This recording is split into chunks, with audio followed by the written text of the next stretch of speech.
Bienvenidos a un nuevo programa de Agentes 305. Con la producción y conducción del locutor hípico y publicista Carlos Morales. Nuestra invitada, la modelo y jockey profesional multiganadora clásica Chantal Sutherland. Agentes 305 llega a ustedes por cortesía de Bets America 007. Juega, gana y cobra seguro el mismo día y sin comisiones con la mejor plataforma de apuestas deportivas para toda Latinoamérica. Monte Sacro Farm, donde criamos campeones desde Kentucky para Estados Unidos y el mundo. Equiras USA, el producto perfecto para proveer a tu caballo de ácidos grasos esenciales y un suplemento energético en polvo con omega 3 y omega 6. Viaja con la seguridad y tranquilidad de una póliza de asistencia de viajes como la de Orange Travel Assist. Utiliza el código Agentes 305 y obtén un 20% de descuento. Agentes 305 llega a ustedes también por cortesía de ENBC USA, publicidad de marca, materiales promocionales y eventos especiales para todas partes del mundo a través de ENBC USA, soluciones creativas que impulsan su negocio. Finalmente, les recordamos que está prohibida la reproducción total o parcial de este programa sin el consentimiento de sus productores. Amigos hípicos, sean bienvenidos a una edición especial de Agentes 305, donde viven las leyendas del hipismo. Tiene el inmenso gusto de saludarles a su amigo Carlos Morales. Hoy, acompañados a nada más y nada menos que por la yoqueta Chantal Sutherland, quien ha tenido la oportunidad de abrir las puertas de su casa y compartir con nosotros. Su idioma original es el inglés, así que vamos a cambiar en el inglés. Cambien ustedes, pongan la opción de subtítulos en la parte de abajo de opciones y podrán ver los subtítulos de esta entrevista en idioma español. Chantal, thank you very much for giving us this time to share with you a lot of your history, your experience, because you have a lot of good stuff to talk about it. Thank you, gracias.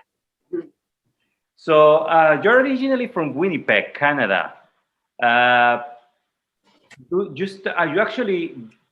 were born and your father has a horse farm. He was a trainer for harness racing horses. What do you remember of your childhood? So I was born in Winnipeg, but moved to Toronto, which is far from Winnipeg. I'm very young, and my father actually was just a horse owner. He enjoyed the horses, but would never train. And I was actually afraid of horses a little bit. Oh, wow. Really? Yeah. Yeah. And my sister and myself, we show jump and dressage and more of that stuff. But our neighbor had a training facility where he had a racetrack. And I learned to break babies and race ride there. Okay, so we need to review the Wikipedia profile. So many things get, changed. I know. It says here also in Wikipedia that you, as a teenager, play competitive field jockey. Is that correct? See, I played field hockey for Canada, Junior World Cup. So, but in university as well.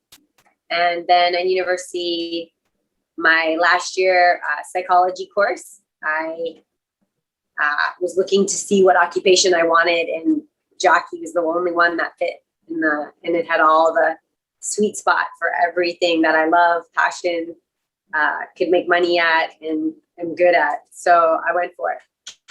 Well, you said that your father he was afraid of horses.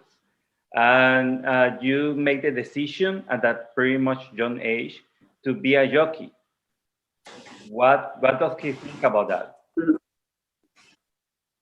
My father said no. He did not want me to be a jockey.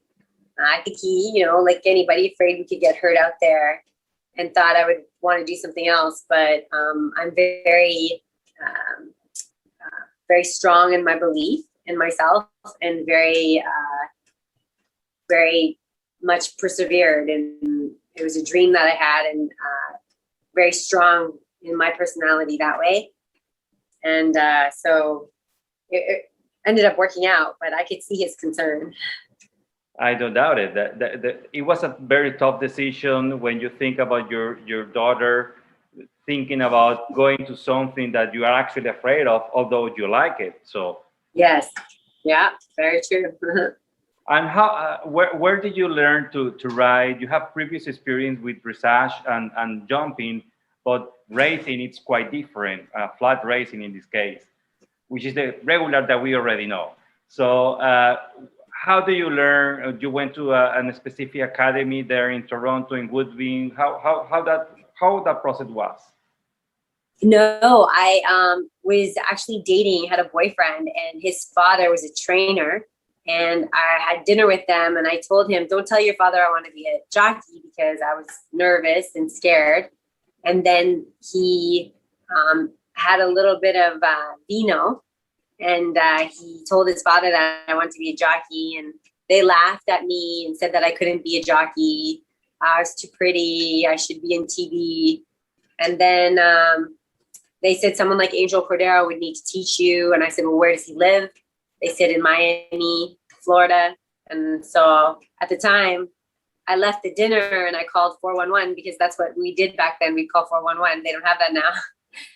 And I asked for all the Corderos in Miami-Dade, and they gave me 3. And the first one was Angel, and he answered the phone. And I said, my name is Chantal Sutherland, and I really want to be a jockey. And I heard that you would help jockeys and teach them. And he said, yeah, where do you live? I said, Canada. And he said, well, I live in Florida. I said, well, I can get a plane ticket. And I did. And I spent a year with him, training, working in Florida at the racetrack here at Gulfstream, galloping, working for Scotty Schuhopper and a bunch of different trainers. And then I went back to Canada, and the rest is history. Wow, that's very interesting. And thank you for sharing that with us, because that's not in Wikipedia or anywhere. Yeah. So, Angel Cordero mainly was your first and your mentor in the beginning of your career.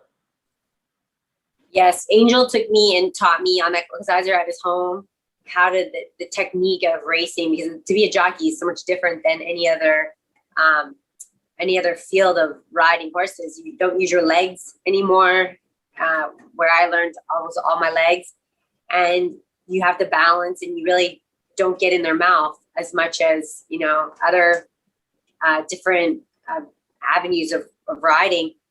And also how to whip and how to look good and look like Angel, and get, you know, he likes short stirrups. Angel likes your back flat. He doesn't like you to move too much. And he likes you to hit very fast and quick and put your stick away and look neat and tidy. And I have learned from him to be more of a quiet. I don't get crazy. Like, for example, if you were to put me beside Paco is so different, and he's you know, wild and very fun to watch. He's just so exciting to watch. I'm more, you know, a flow rider, smoother, just different style. And I enjoy watching Paco, and I don't know if people enjoy watching me, but it's a different style. And that's just how I learn. And then my next mentor after that took me to the next level was Mike Smith. He really spent time with me after I had become a jockey, and he helped me a lot to take me to the next level. Okay. When you were like learning to ride that year in Florida, what do you remember? What was your most treasured memory of that period of time, or the best advice that Angel told you at that time? It's very important that you stay really, you know, focused on your dream. When you're younger, you want to go out and party. And I've learned that the party is the racing. It is the everyday. Getting up early is such a beautiful gift to have. And I've learned that there's so many beautiful people on the backside that work very hard with the horses, and they live there. And I've always tried to be, my advice to anyone is to be kind. And the more kind you can be, the more opportunity comes to you as well. That's great. And when you get back to Woodwind, why do you choose to get to make your debut and your initial campaign in Woodwind?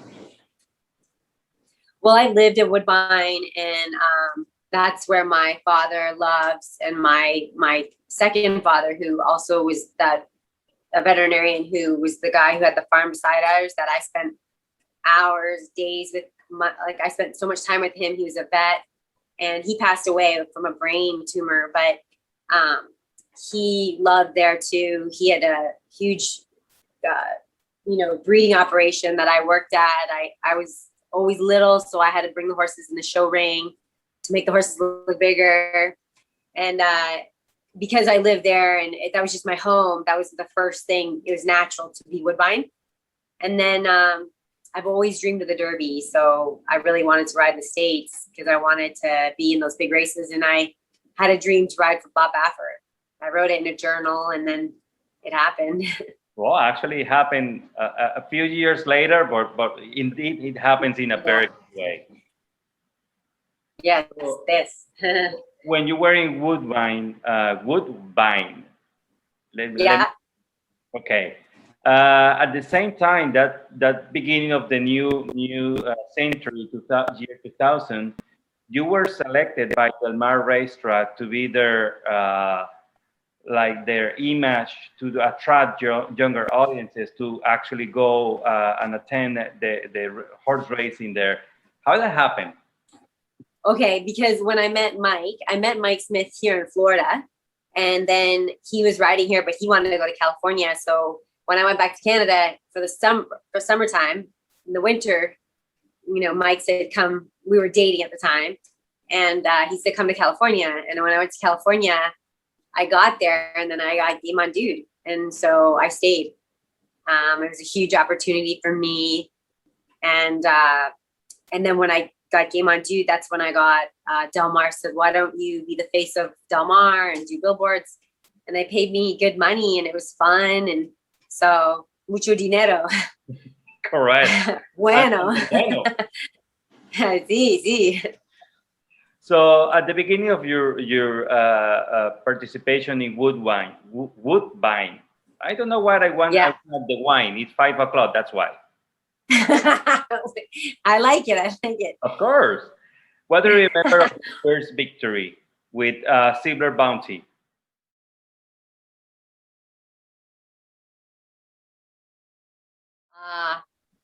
A very nice trainer, Danny O'Callahan, very good friends of my family. And I remember it was the first time I felt a horse really pull, and the G-force of the acceleration. And that was a very exciting time. That was a very nice horse. And I really, at that point in my career, didn't know what I was doing. And that was all the horse. It was very fun to just hang on. Yes, and that first month of that was in October of 2000. You got 4 victories in Canada, but then in 2001 first and 2002, you won the Sovereign Award as the Canada's top apprentice jockey with such an amazing performances. 59 victories in 2001. In 2002, 136 victories and $5.9 million. Produced for the owners.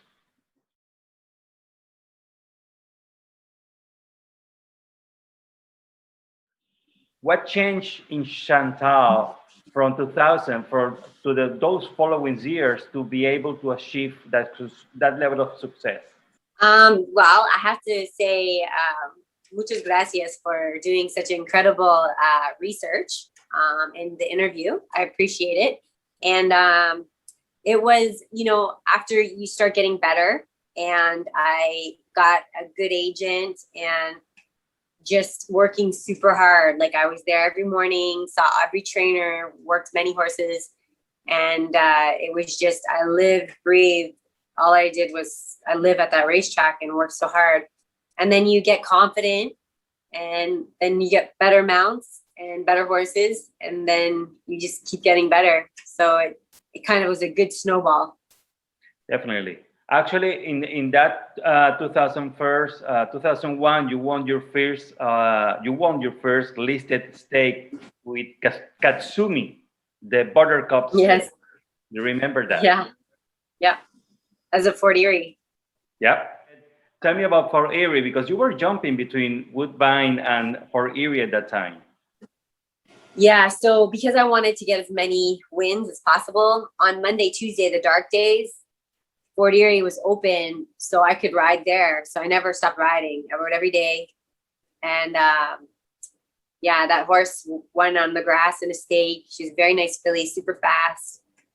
And so I just wanted to ride as much as I could in that first year. And you did it very well. And in 2002, you actually won your first grade stake, the Duchess Stakes Grade 3 with Mulroney.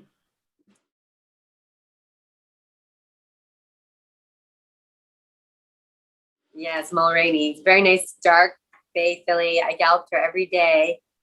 And she was just had a really tenacious and a big heart. Very fun to ride.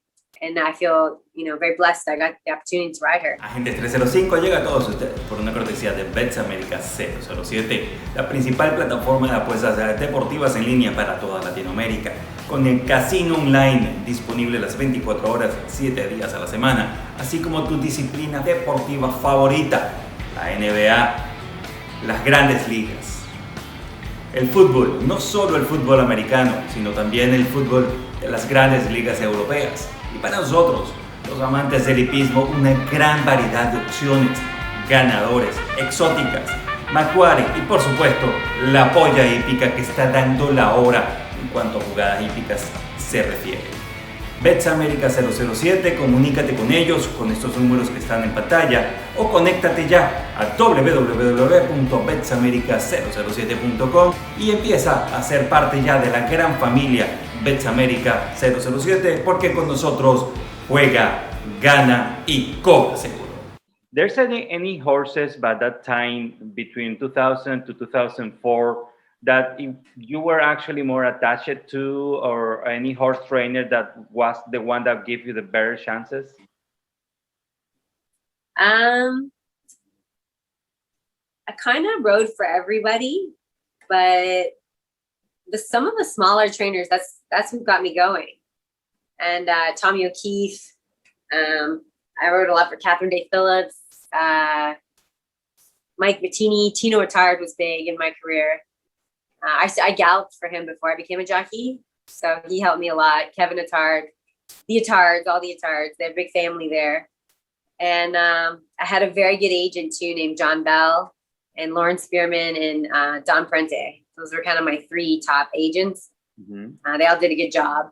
So it was just like a good storm. In 2000, a New Year's Day of 2005, it is my understanding that you traveled to Barbados to compete in the Colombian Emeralds International Jockey Challenge. And you actually won the first race of the challenge. Yeah, it was fun. It's a unique racetrack because when you come to the wire, there's a wall and you got to make the turn. Yeah, it's pretty wild. So you're racing straight at a wall and then you kind of turn the corner. Everyone was so nice. And I don't recall meeting Sappy Joseph back then, but I'm pretty sure I must have met him or he saw me. Because I asked him in the paddock when I rode for him, I said, "Where were you from? Which part of Barbados?" And he said, "Sandy Lane." But everyone was so nice in Barbados. I was very lucky. What a beautiful island. And I'd love to go again. I don't know if I want to ride, but I definitely love to go for a holiday. Definitely. To Barbados, to the beach. Yes, please. Yeah. Yeah.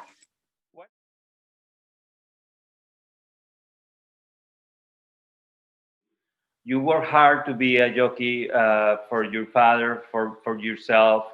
What it meant for you the first time that you actually you were awarded with the top apprentice jockey in Canada? What I think it means, for me, and I think it's very important that for everybody, is aware of how much hard work they make, how much effort they make, and only you know how much you're putting into it, and only you know if you're really doing your best. And when you do your best and you give it everything you got, to be awarded is so gratifying. And it felt really good because I worked hard and I didn't know if I was going to be any good at being a jockey, but I knew that this career was going to be something that I would love to do. And I didn't want to do a career or have a career in something that I didn't love. And I think when you love your career, the money comes and the awards come after. And I think, even if you sacrifice thinking like, I may not make money or may not be good at it, but I love it, I promise you, if you take that chance, that is your calling. And I feel like that was mine. And to be awarded for taking that leap of faith and was very, very good, felt good. And what it meant for you to be invited to the Jockey Challenge? The Jockey Challenge in Barbados or Barbados? Means a lot. I went to Hong Kong, I went to Sweden, and I went to England. Wow. Okay. My favorite was Hong Kong. Why?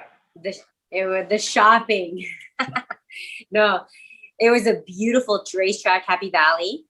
And I had never had so much interest in me as a person, a human being. And they just thought it was so fun to have a female there. And they kept calling me round eye.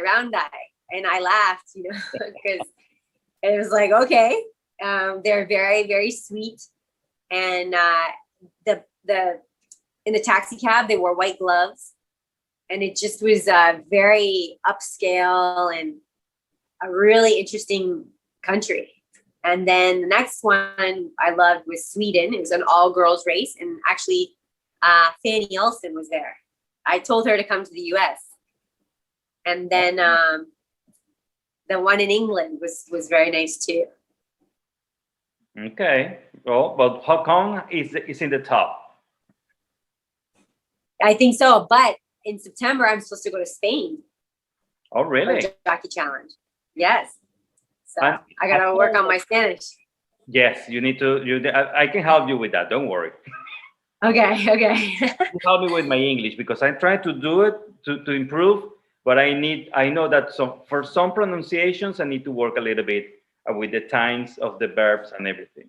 Yes, I know that when I'm learning when you say Joe, it's like a J instead of yo with a Y. Correct. But you speak very well. Thank you very much. I do appreciate it. Honestly. Okay. So 2005, you made the decision to actually move to Florida and New York to ride because you were riding regularly in Canada. Then in 2005, you decided to move your business, if you can say it like that, to Florida and in New York. And according to the Wikipedia, you were also influenced by Shane Sellers and Edgar Prado by that time. Yes, I would say more Edgar Prado. They just, jockeys in the jocks room that were willing to help me. And Shane was key in your mental focus and being positive. Edgar was more about being consistent and how to calculate and go to each barn and what to say.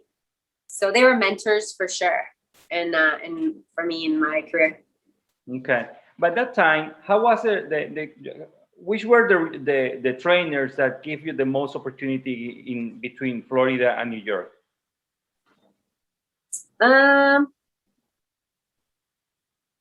Again, it was like all smaller trainers. I never really rode for those big outfits. I mean, I did ride for Todd Pletcher a little, but when I came to Florida to ride for the winter, Isaac Jimenez was my agent, and I started riding for more Hispanic trainers. And for my uncle, he was a trainer here in Gulfstream, Carlos Morales.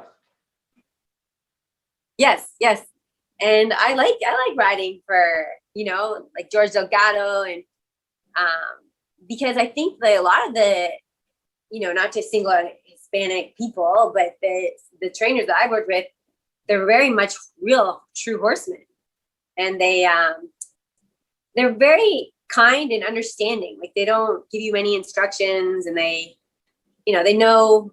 I'm sure they've ridden horses themselves, a lot of them. It's just a different culture, like how, in America, a lot of trainers have never ridden horses. And just when you have that experience, it was just more understanding, and they were just cool to ride for.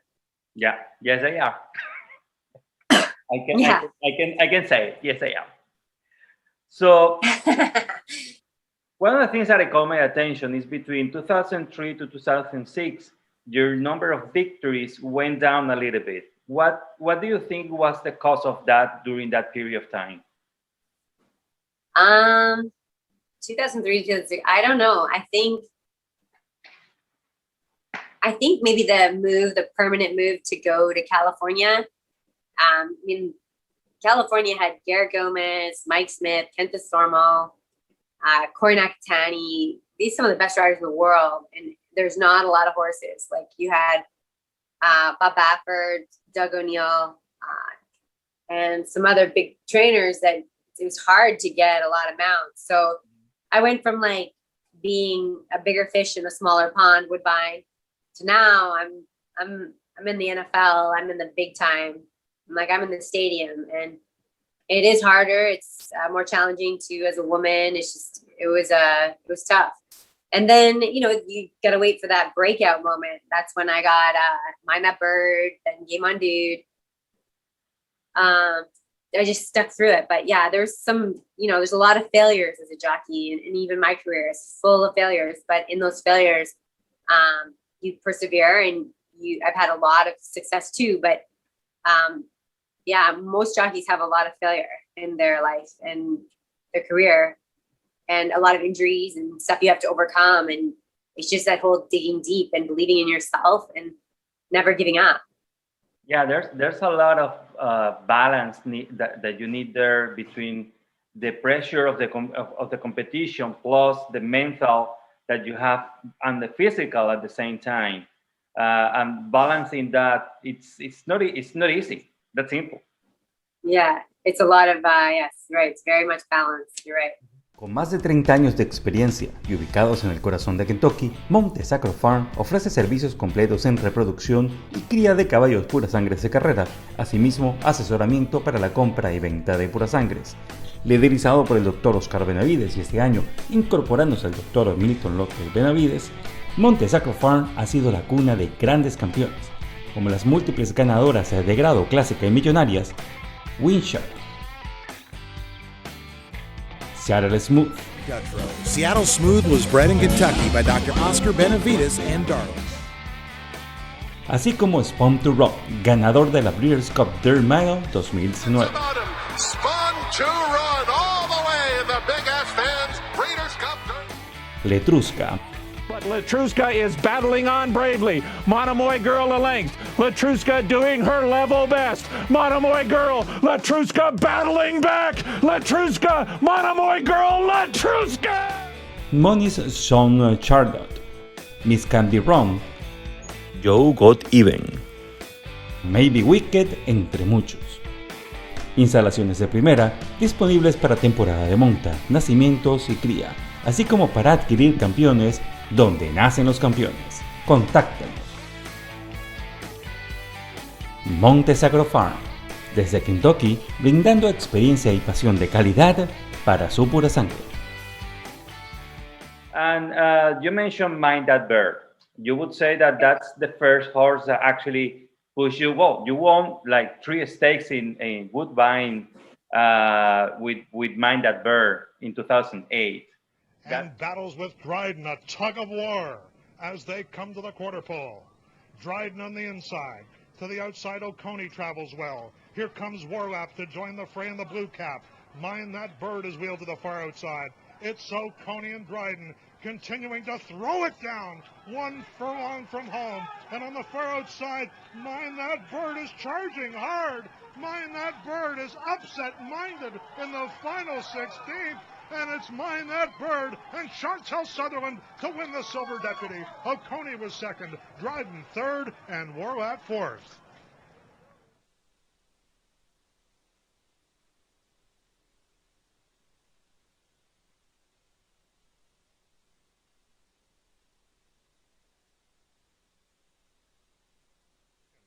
Down on the inside is Mind That Bird. Southern Exchange is in the clear out there, 3 wide and 2 lengths off the lead. Then Red Leader, and being roused from last is Stimulus Plan. Less than 2.5 furlongs remain in the gray. Bears Conductor still winging it out there on the lead. Mind That Bird has a seam and angles outside for Chantal Sutherland as they straighten into the lane. And it's Bears Conductor, Mind That Bird, Stimulus Plan. Southern Exchange, not today. Here comes Mind That Bird to take on Bears Conductor. To the outside, Red Leader's coming hard. Mind That Bird, a narrow lead. Mind That Bird, gallant in the gray. Bears Conductor was second. Show Photo, Stimulus Plan, and Red Leader.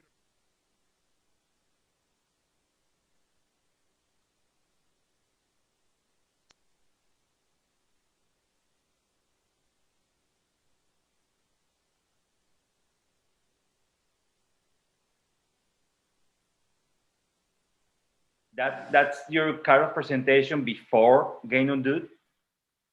Yes. So when I rode him, I remember the first time I got on him, he was very lazy, and I worked him, and then I asked the trainer if we could work something in front of me and I could chase it. And then he just caught on to the horse and he chased it and he opened up and passed him.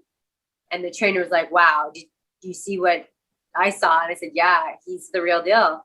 And then I rode him and he won everything. And then he went away to New Mexico and he couldn't win a race. So then they called me for the Derby to ride him. But I was going and trying to beat Patrick Husbands for leading rider. And I was riding 13 races on the card on the Friday, Saturday, and Sunday. Wow. So my agent said, let someone else work it, but we'll come ride him on the Derby. So they let Calvin Brown work him. And then I showed up 48 hours before the race and they told me they took me off for Calvin. And I could see what Calvin did. I mean, or his agent said, you know, she'd never been in a Derby. He'd already won 2. He was the golden boy of Kentucky. And I flew home and then I was in Woodbine. I was actually with Emma Jane Wilson watching the race and he won. So it hurt a little bit. And I think I've been chasing that one for a while. I don't doubt it. I don't doubt it. Yeah. It is a tough situation. But that time, and cheers for that, I'm drinking coffee. Yeah, I'm drinking Pedialyte. Oh my God. Yeah, you need to recover. I got the vaccine and I feel, I got on Friday and feeling just a little dehydrated. I don't know from it. It's weird. You had the first shot or the second shot? The first one. Okay. I have it a couple of weeks ago. Nothing. Nothing. Wow, that's good.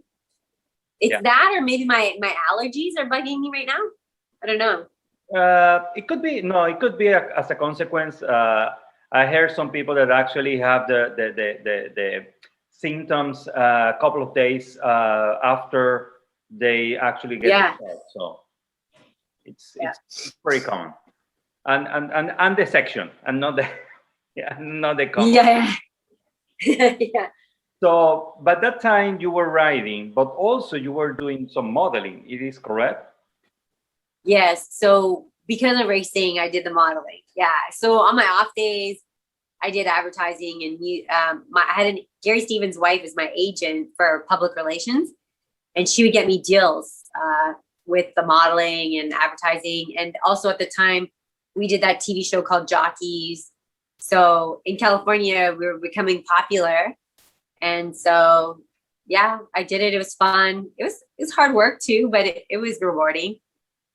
Not like horse racing. How were you able to balance those two careers? Because I do know that modeling is also very demanding. And being a jockey, how do you balance that? We just, with my agent, she just would always assign all the gigs on my off days. So Monday, Tuesday, Wednesday was modeling or commercials, or then we did Jockeys, the reality show that was 24/7. So it was just, we were, all of us jockeys were so busy at the time. I don't even know if I did balance it very well. I just did it. You just let it go. Like, okay, let's do it. Yeah, it was crazy. I don't doubt it. No, and that 2008, you were actually busy enough because you also have, like, you were selected as in the top 100 of the most beautiful people in the People's Magazine. Yeah, I don't know how that happened, but What do you thought about that when you saw the list, when you were actually aware that you make the list? oh my God, bro. Everyone's gonna make fun of me in the jocks room. I don't know. That's crazy. Yeah. Yeah, it's part of the experience. Yes. So in 2009, it's one of the most successful years for you in terms of production. The one that you have the most victories, 159, $7.4 million. And you also, as you mentioned a few minutes ago, you were involved with jockeys, with Animal Planet. Mm-hmm. Yeah. How did you get cast? Well, actually, we'd had a lot of offers for shows, and then this one, the producers of the show did the TV show called The Hills back then, the reality show, and it was just coming out. And I loved that show, and I knew that these are really for real producers. And I begged Mike Smith to do it. He's like, "Nah, we're not going to do it." I'm like, "Yes, we are. We got to do it." And then I told a couple other jockeys, Joe Talamo, and then they said, "Okay, let's try it." And Corey Nakatani didn't want to do it, but then once Joe got on, Elizabeth, myself, Mike, then the first season, everyone's like, "Oh, I want to be in it too." So it just worked out. But it was mostly my idea to push them to do it. And then I really love the producers. They're still good friends of mine now. And I think it was good for horse racing. It's too bad that we couldn't keep it going. Yeah, actually, I agree with you. I used to be an audience of the show, and it was very good for horse racing, showing that part of the life of a jockey, which is very well unknown. Yes. And in that period of time, also, you were involved with the HBO with Locke. Yes. So my audition for that was David Milch met with me and Nick Nolte. And I remember Gary Stevens, we had a lunch at Santa Anita. And Nick Nolte's like, "I really like her. Let's put her in the show for authenticity." Then I went for my interview, and then Michael Mann, I got a call back for my audition. And Michael Mann said, "You look a little too thick to be a jockey." And I was like Piquito Gordo. Uh-huh. I said, "Oh, okay, no flaquita." And I said, "Okay," but he goes, "I know that you're Eninetes." And then he said, your face, we gotta take the makeup off." And I'm like, "There's no makeup." But it wasn't what he wanted. So I became the main actor's best friend. Correct. And it was a fun show to do. And that too was canceled, unfortunately. That was a good show. I think it was going to be a lot of fun. I was a fan of that show as well, to be honest. Yeah. I was very sad when they stopped the show. Yeah. But that time in 2010, you and Mike were together as a couple. Would you say that being part of jockeys and exposing all the life of the day to day, it was in any way an influence to actually the break of the relationship? I think it had an effect on when you watch your relationship on TV. It really made me see that maybe we weren't the best for each other. So it maybe accelerated the inevitable. But we were young and we were too competitive with each other. Now older, you have to be careful not to be competitive with your partner. That your partner is someone who's equal. You need to love them and don't test them. Don't push their buttons. And we were just two kids, just like, "I want to drive my car faster than you. I want to beat you here." It was more a bit silly. And it's very important now in my life that you really respect your partner very much and don't compete. That's the only place I won't compete with my partner. That's a very, very, very good advice, honestly. Thanks. In that period of time, and you had mentioned many times Gary Stevens and his wife. How does Gary Stevens has influence in your career? Gary's an incredible at anything he does. Like, he can be an actor, he's the best. He can speak on TV, he pronunciates, he conveys himself so well. He's a great storyteller. He's great with trainers, and he has this confidence when he speaks that is very admirable and something to envy. He's so knowledgeable, and he's a nice guy. He's super fun to talk to, and he was a great rider to ride with. He never was dirty, or he was very much a flowy type rider, smooth. I very much enjoyed. I always knew you're never going to get in a bad situation with Gary. Like, he's a very good rider and a good friend. And I love his wife, Angie. She's just fun. 16. Ácidos grasos esenciales para su caballo que se encuentran presentes en Equigras. Equigras es un suplemento energético en polvo con alto contenido en omega 3 proveniente de aceite de pescado, así como omega 6 en la proporción adecuada para su caballo. Equigras ayuda a su caballo a incrementar la eficiencia en el uso de la energía, promueve la rápida recuperación luego del entrenamiento, reduce la fatiga muscular y reduce las inflamaciones en las articulaciones, ligamentos y tendones. Equigras es digerible y se puede utilizar en equinos en todas las etapas fisiológicas o productivas en todo tipo de actividad. Es estable en todas las condiciones ambientales y puede combinarse con otros productos utilizados en la dieta equina, mejorando así la calidad nutricional de las mezclas. Disponible ya a nivel nacional, contáctelos a través del número y el email que aparece en pantalla o conéctese ya a través de su página web www.equigrasusa.com. Equigras USA, orgullosos patrocinadores de Agentes 305, donde viven las leyendas del hipismo. So 2011, the year that you and Gainon Dude get together. How did it happen? How did you get the ride for Gainon Dude? So I'd been bugging Bob Ackert for a long time to put me on a horse. And then the San Antonio handicap came out and the weights were light. And Game On Dude got in with 115. And the only other jockey he was considering was Corey Nakatani. And at the time, Corey was not able to do that weight.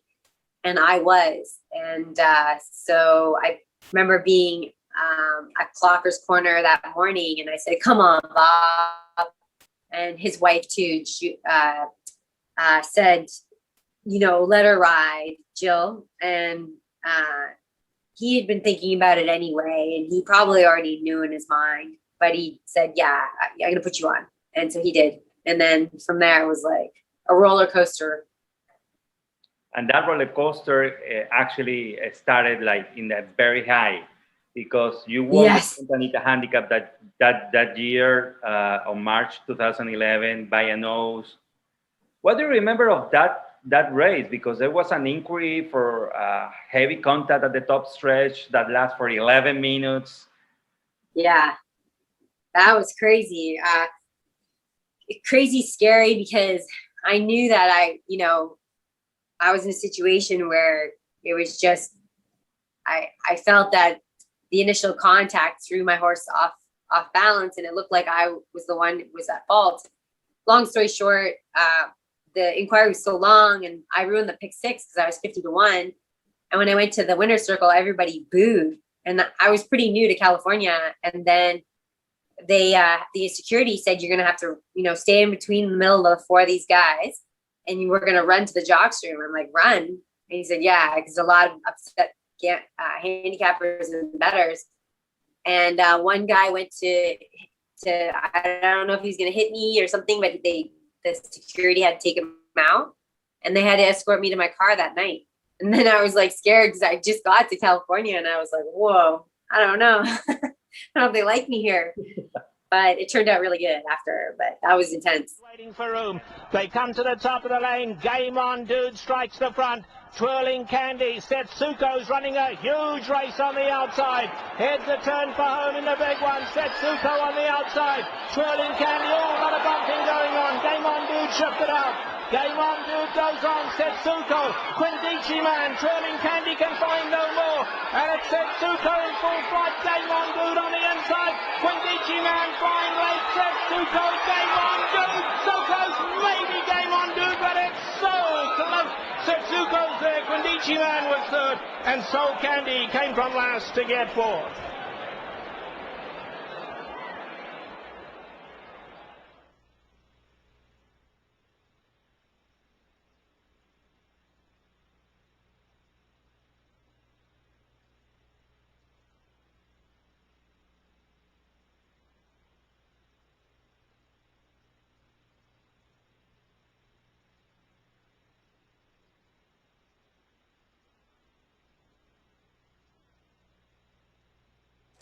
Chantal Sutherland, what happened and what did you say to the judge? Well, I had no problem with my horse. He was straight as an arrow.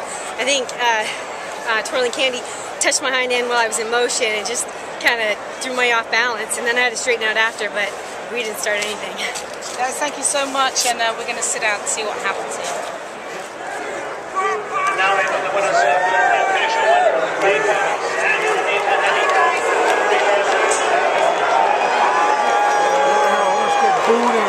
Wow.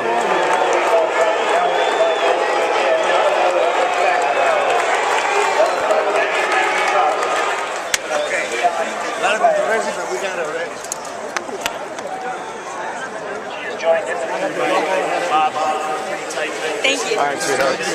Yeah, okay. Chantal, Yes. have you ever been in an inquiry in a race this big? Not this big, but I've been in a lot of inquiries. You were adamant that Twirling Candy initiated the contact. 100%. Tell us about it. Well, I think Twirling Candy actually bumped into to Victor a little bit, and then Setsuko. yeah, tipped into my hind end and threw me off balance. My horse is running fine. And you were saying that when your horse's hind end got tipped, it threw your horse off balance and caused the whole chain reaction. Totally, 100%. Thanks, Chantal. And then you went to with Game On Dude to run in the Bears Cup Classic, where Mike won with Rottelmeier. I know. Yes. That guy. We had just broken up, and probably a year and a half before that. And then he broke my heart then, and he broke my heart again in the Breeders' Cup Classic. So you think crying out for room. So you think could be dangerous. Can he get through? He's in the fourth spot. Have Raider Grace making her run on the outside. Homeward bound in the Classic. Game On Dude. So you think gets a run on the inside. Uncle Mo's right there to honour and serve in the red cap on the outside. Stay thirsty. Have Raider Grace tries to get involved late, but Game On Dude is just battling them all off. Game On Dude has the lead. Here's Drosselmeyer out of the clouds. Drosselmeyer from nowhere, and Drosselmeyer and Mike Smith have beaten Chantal Sutherland on Game On Dude. Ruler on Ice finishes third, and Hub Raider Grace was fourth. What a finish to the Classic. It looked like Game On Dude have it, but Mike Smith had other. He won, and he was supposed to if into the marathon race and ended up going in that Breeders' Cup race. But I was happy with Game On Dude because he ran really hard. He beat a lot of good horses, and yeah, unfortunately Mike had to beat us. What if you said anything to Mike after the race? Like, come on, dude. No. So after the race, I always had the dream that, Donna Barton brothers would come to me and put the microphone and go, how do you feel? But then I thought after the race galloping out, I said, oh, she's not going to do that now. And then she did. She said, how do you feel? Mike Smith beat you. And I'm like, well, it took a guy who's won 15 Breeders' Cups to beat me, and I'm happy for him. And he did come to the jocks room after his interviews and gave me a hug. And he said his mother was very angry with him, Vidal, and said, why didn't you let her win, Mike? You've already won so many. We laughed, and he said I rode a good race, and it was very kind. He was sweet. That's nice. So in 2012, you make history. You actually, with Game On Dude, You were the first woman to actually ride in the Dubai World Cup. Yes. Now, what do you remember of that experience? Because that's another level. Yeah. I remember when we were going to go there, and a week before the race, Bob Baffert was scared that we could get death threats because it's, first time being a woman over there. And he said, if there is, you're not coming. And so I prayed that wouldn't happen. And everybody there was very nice to me. And a lot of the women were just so happy. Some of them were crying. And it was definitely an experience for sure. Definitely. And that very same year, with the very same horse, you make history again because you were the first woman to win the Hollywood Gold Cup with Game On Dude. Game On Dude. Chantal Sutherland trying to become the first female jockey to win the Hollywood Gold Cup, and now he cruises away. Game On Dude midway on the far turn. Spud Spivens is out of it. He drops 2.5 lengths behind the favorite front runner, but Richard's Kid is in it, and here comes Richard's Kid. He's about to take second. He's 4 lengths behind his stablemate, and the stage is set for a final 3/16. Game On Dude leads. He's 2.5 in front of Richard's Kid to the outside, who is inching up with every stride. Game On Dude has to stay to the task, and he's doing it. He's 2 lengths in front. Richard's Kid is trying to run him down, but he cannot get by. Game On Dude. Richard's Kid. Game On Dude. Yes! Game On Dude wins the 73rd Hollywood Gold Cup over Richard's Kid. Bob Baffert runs 1-2. Kettlecorn was 3rd and Spud Spivens 4th.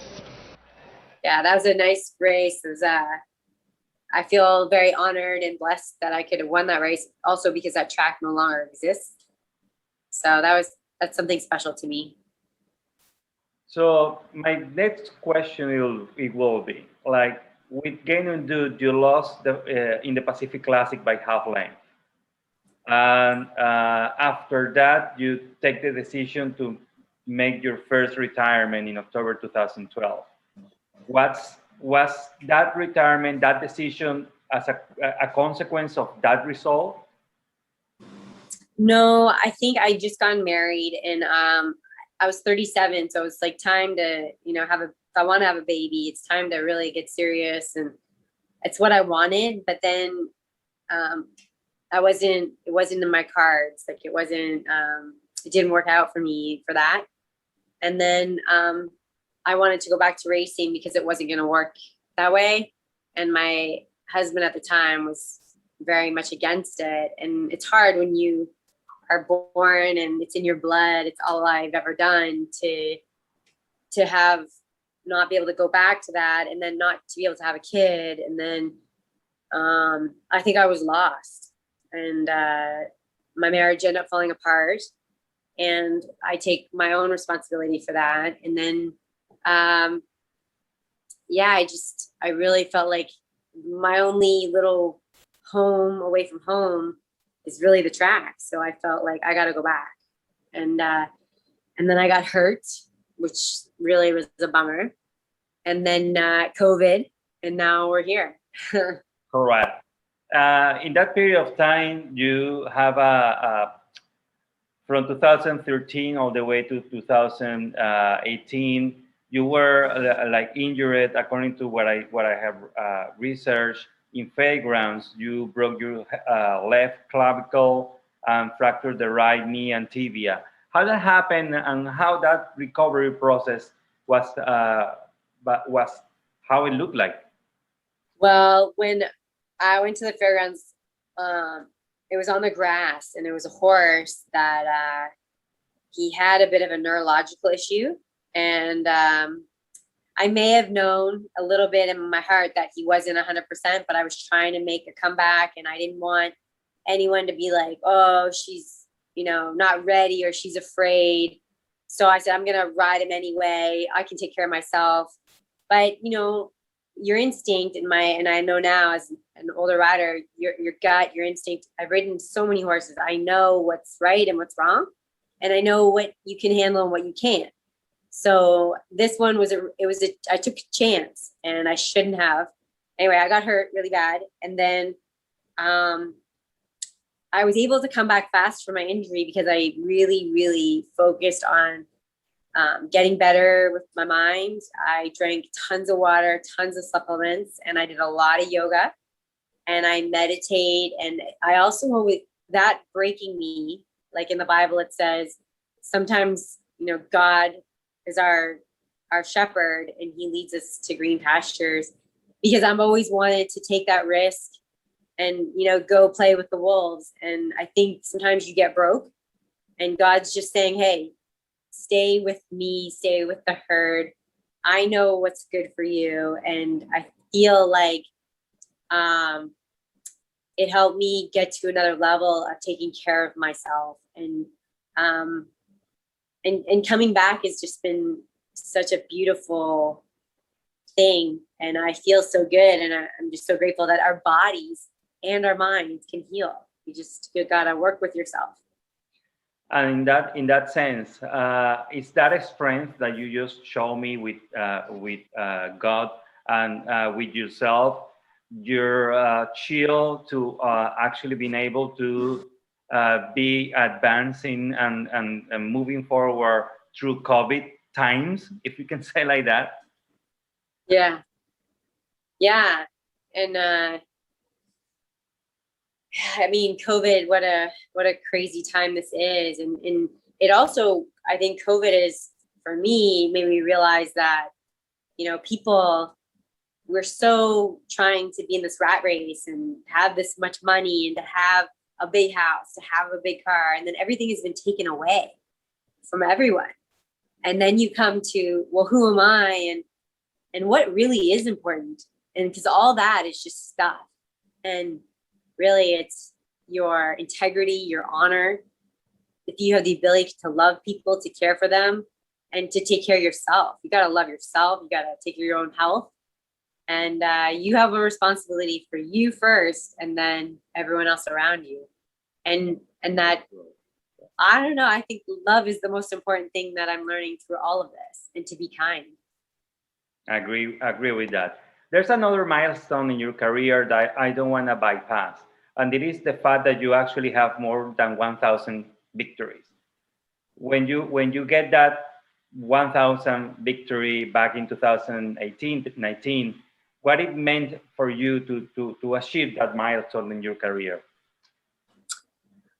Really good. It felt really good. And I was actually very happy for my agent at the time, Tommy Wall in California. He was a big part of that, and his family, and to see that your wins, how it's not just you, it's everyone's hard work, trainers, owners. So it was a time where we celebrated, and it wasn't just me. I'm celebrating the gratitude to everybody who got me there. And getting back to COVID, you were in short lockdowns, and one of the things that also, according to what I did in my research, is that you are with Corey Lannery, and that's also part of the results of the COVID that we're living. Yeah. Yes. Corey and I have had a very interesting, and it's been really highs and really lows with Corey, and we've gone through a lot. Like his wife who passed away, her name being the same name as mine. She was very loved. His daughter taking that on. Corey's a very well-renowned rider in Kentucky, and everybody loves Corey. And so it was just this two big personalities coming together, and we actually had broken up, and I was leaving to go maybe back to California, and then COVID happened, and I had to go get all my stuff at his house. And then here I am, we're back together. And we were able to sit in one place together, and we couldn't get away from each other. We had to work through all of our stuff, and we've overcome a lot. And he's a wonderful person, and I love his daughter, and I love him very much. And I didn't know his wife, but I feel like I know her now, and I know that she was a very special person, and I'm grateful to her that she has given me these two beautiful people that have made my life pretty wonderful. Wow, that's very lovely. Yeah, Very thanks. So moving forward, what makes you to take the decision to came to South Florida to Gulfstream? Well, I wanted to go back. Like, I want to ride, and I didn't choose to come here in December, so I couldn't race here till April 1st because of COVID. So I started working for Kenny McPeak to see if I really wanted to really pursue riding or maybe start another career. And I want to ride so bad, and I felt so good and so happy again getting on horses. And Corey was looking for an agent for me, and he found John Salamoni. And he told John, we'll take your book, but he wanted him to take my book in Kentucky. But then after talking with John and how much I love Florida, he's like, I love Florida too. Why don't you just stay here for the summer? And then Corey was like, what? Oh my God. No, you have to come to Kentucky. And I said, but it's a better option for me. And I do love it here. And so Corey said, okay, let's give it a month's trial and see. And it's been going really, really well. And Corey has been a little bit sad. He said, you love Florida more than me. And I said, no, I know. So here we are, but we Skype and we talk, and we're going to visit each other regularly. And we're going to make it work. And this is where I want to be. This is my passion. And John's doing a great job, and I'm grateful. And it's been a nice holiday being here, really, because, taking care of Corey and a 13-year-old and a house and laundry, it's been like I'm on holiday. This has been very easy. That's nice. Yeah. All I got to do is worry about me. That's even better. Yeah. So I'm going to give you I'm going to say 5 names, and I want you to say to me the first thing that came to your mind. The first one is going to be Julie Crum. Extremely talented. Rosemary Homemaster. Strong and feisty. Emma Jane Wilson. A wonderful, powerful, determined person. Holly Doyle. Sweet. And Rosina Pravnik. Really an incredibly intelligent and cultivated, dynamic jockey and rider, as in any of all different types of riding. El turismo se reactiva a nivel mundial, y si algo hemos aprendido es a estar prevenidos ante todo. Orange Travel Assist es una póliza de asistencia de viajes que te ayuda a solventar cualquier imprevisto durante tu viaje sin afectar tu presupuesto. Desde solo $5 diarios estarás protegido, entre otras cosas, con asistencia médica en caso de accidentes y enfermedades, incluyendo el COVID-19, cancelación de viaje, demora, pérdida o rotura de su equipaje y mucho más. Asistencia, atención y cobertura 24 horas, 7 días de la semana en tu propio idioma y en cualquier parte del mundo.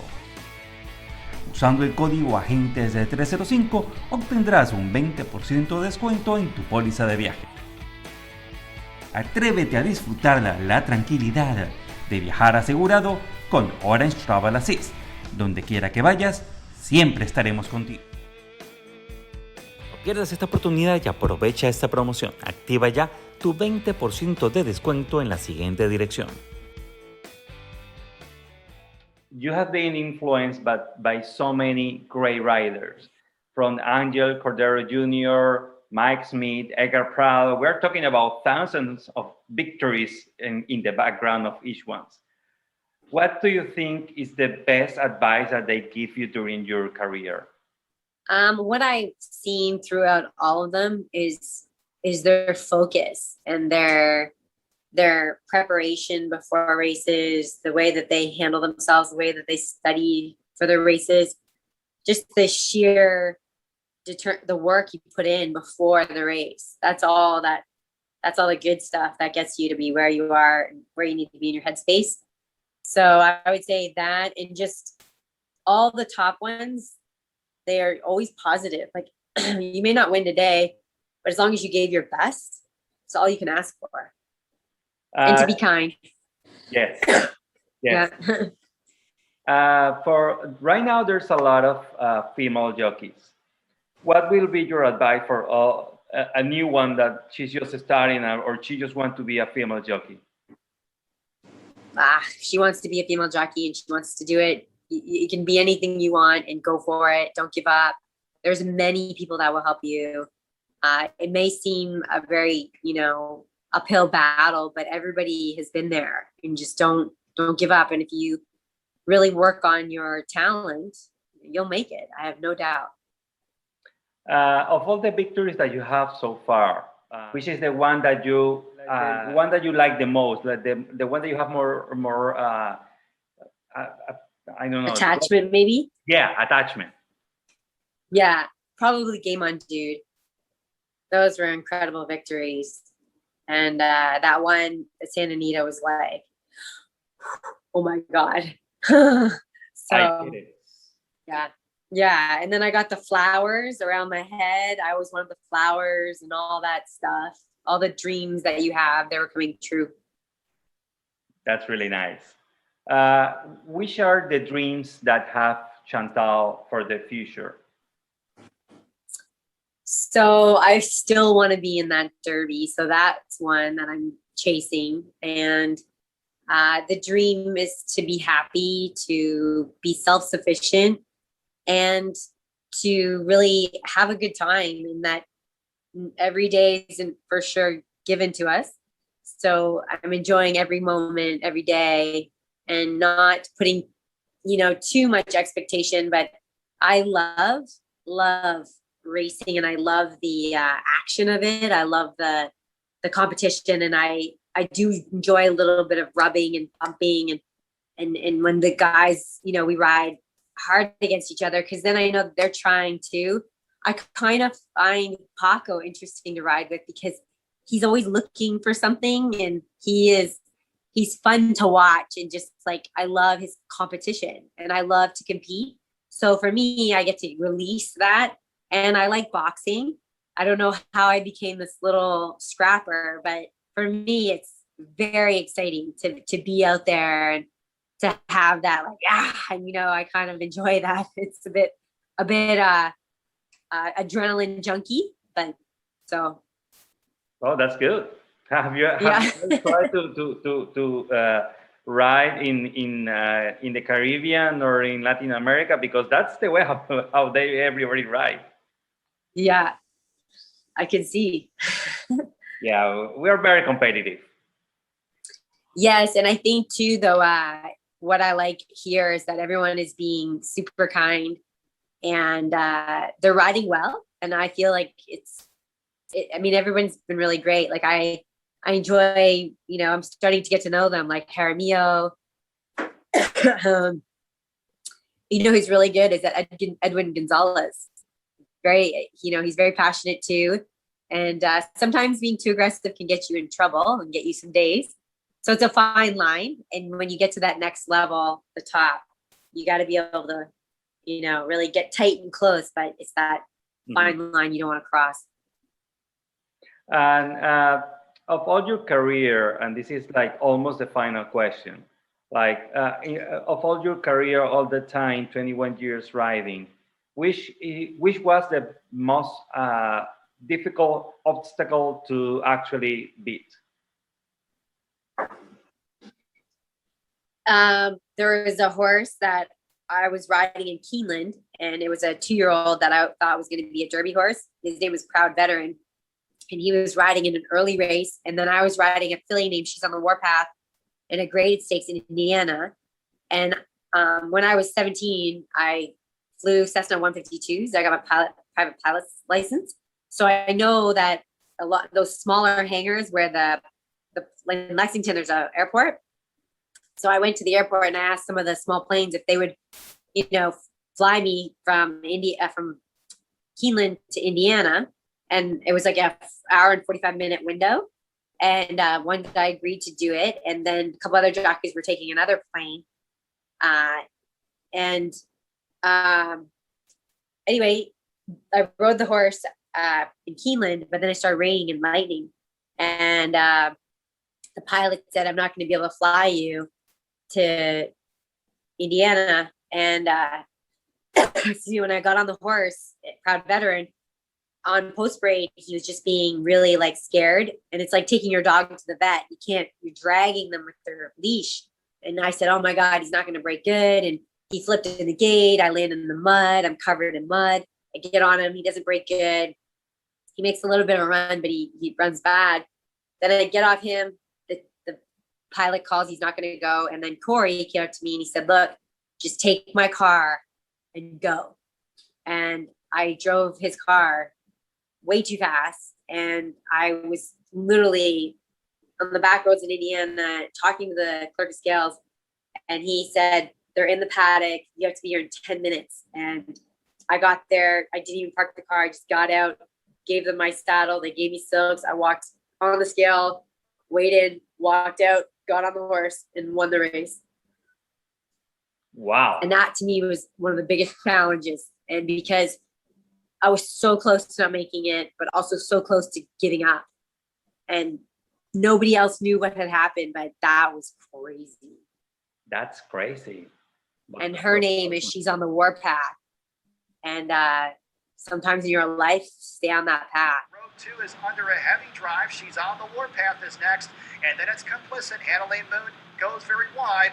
And then it's Amazima and No Mo Lady as they turn into the stretch. And it's Serenitza with the lead. Now Amazima from far back, diving through in between horses. She's on the Warpath, though, strikes the front. Amazima's next. No Mo Lady is in fourth. 16th to go. And She's on the Warpath, who emerges with the lead. No Mo Lady surging late. And She's on the Warpath in the Indiana General Assembly distaff, defeating No Mo Lady. Then it was Complicit in Amazima.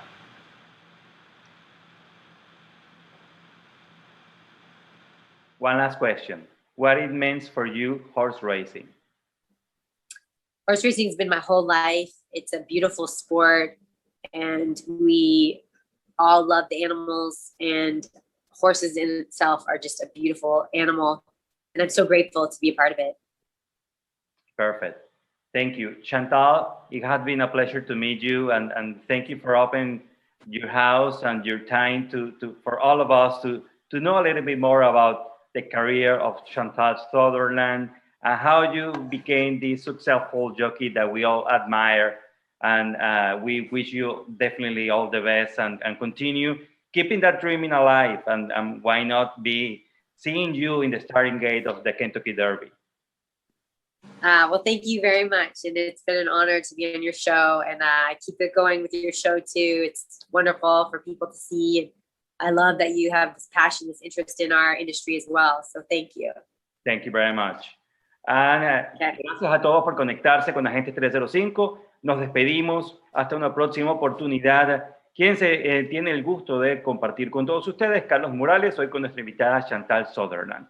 Buenas noches y sigan en contacto a través de Agentes 305, donde viven las leyendas del hipismo. Feliz noche. Buenas noches.